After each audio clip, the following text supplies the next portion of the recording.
Jessica Wilson, and I'm going to be talking about the observation hours that I did for our Introduction to Exercise Science KNR164 class. I went to 4 different sites. I went to Athletico, District 256, Osteospinal Rehabilitation, and Quaker PepsiCo. So the first one I'm going to speak about is my experience at Athletico. I did job shadowing with Caleb Separate. He is a DPT and ATC, so he has his doctorates in physical therapy and he is an athletic trainer certified.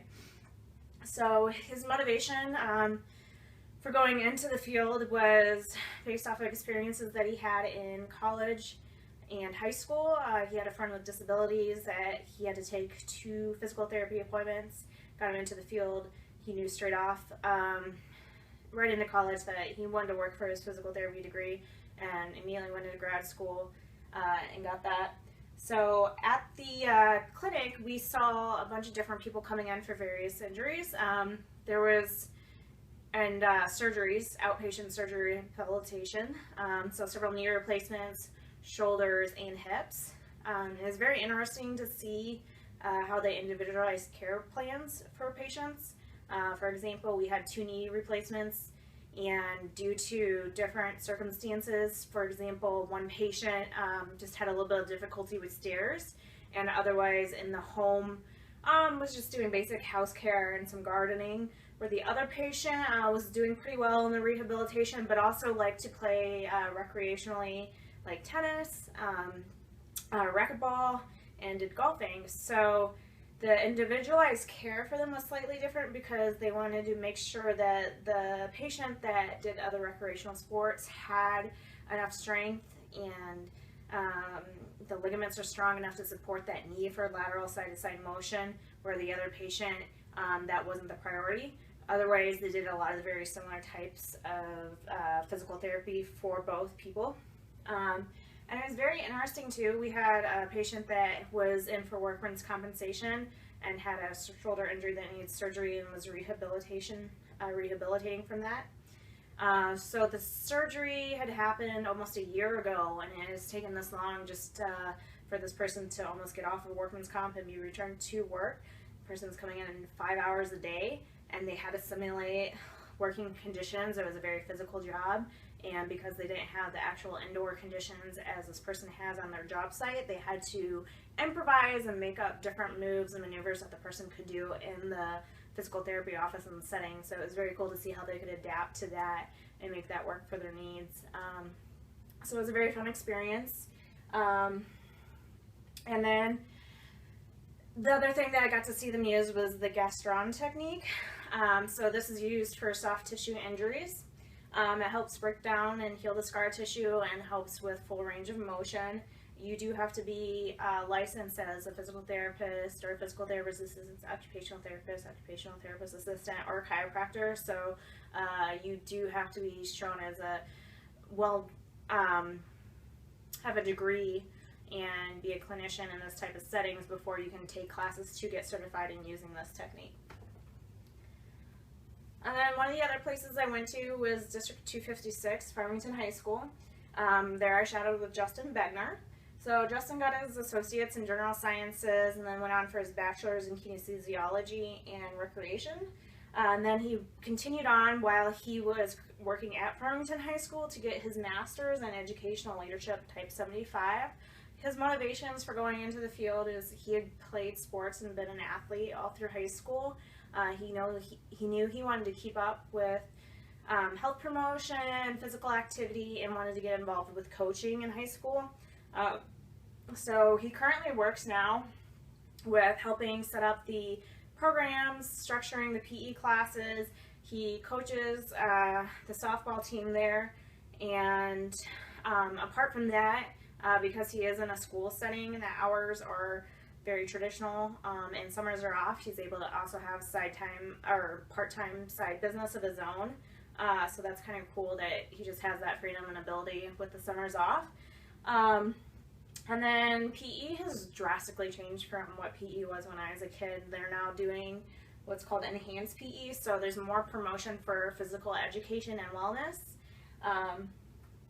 So part of this is, trying to improve motivation, attitudes, and cognitive abilities of students in the classroom, as well as teaching them the importance of physical exercise, being active, eating right, making those choices now at a younger age, and making it a fun thing for them to do. So that way it's help combating child obesity, and it's providing education that they might not necessarily get in their home setting.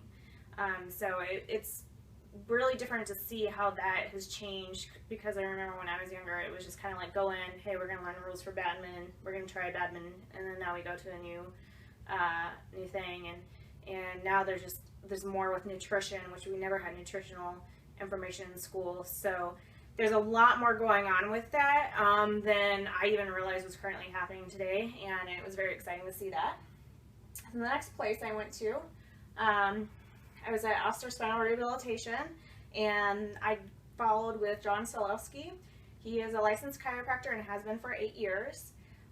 His motivation came straight from school. He knew he wanted to get into a career that had a really good salary, but also wanted to stay in health promotion and improving people's quality of life. So he kind of knew chiropractor was the route he wanted to go with, and went straight into it, got it done.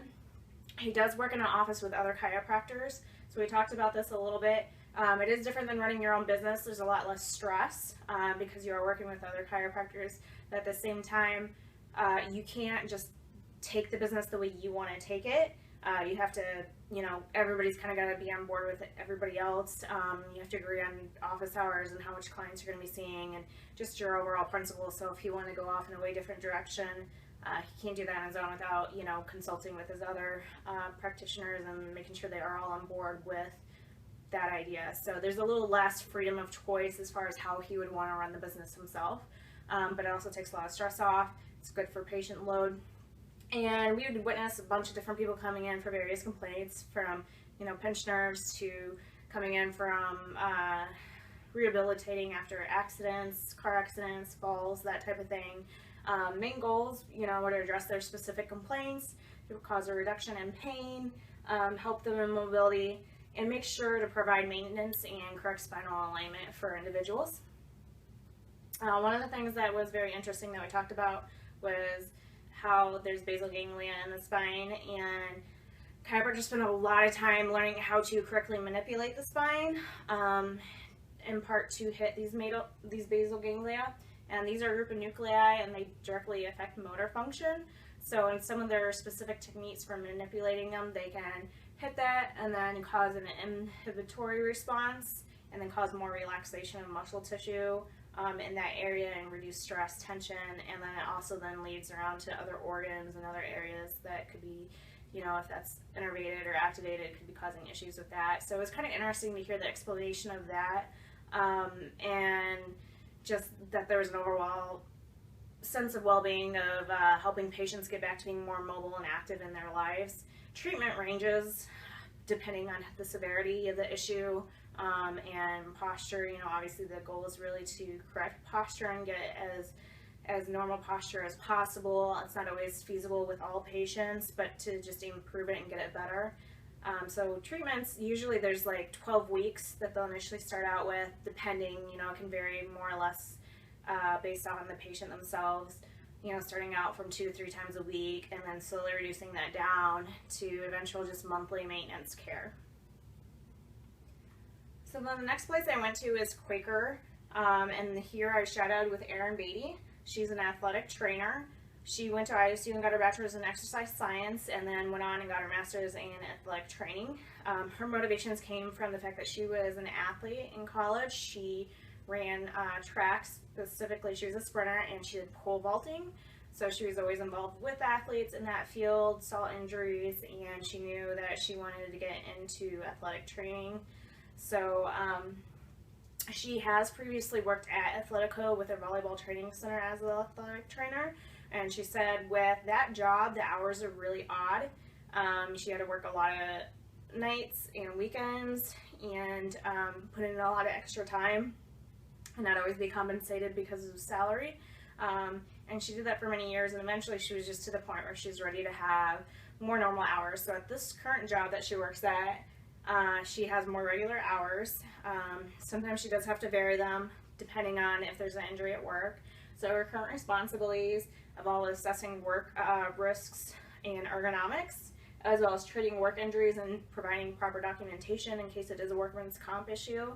And then she creates risk assessment flows for different parts and areas of the company, and helps to try and keep the facility safe for the workers. So there's several sheets that she has that she can fill out, that she can do risk assessments with, to identify like if this area is a high risk, low risk, and things that they can ergonomically do to try and reduce and lower risks and injuries and preventions, as well as training individuals in proper stretching techniques and maneuvers that they can apply. She's using Therabands to help warm client or workers up before they go in and do their routine there at the work, since it's a very physical job at a factory. And so this was the places that I did observation hours, and I think I saw a broad range of different things that taught me a lot.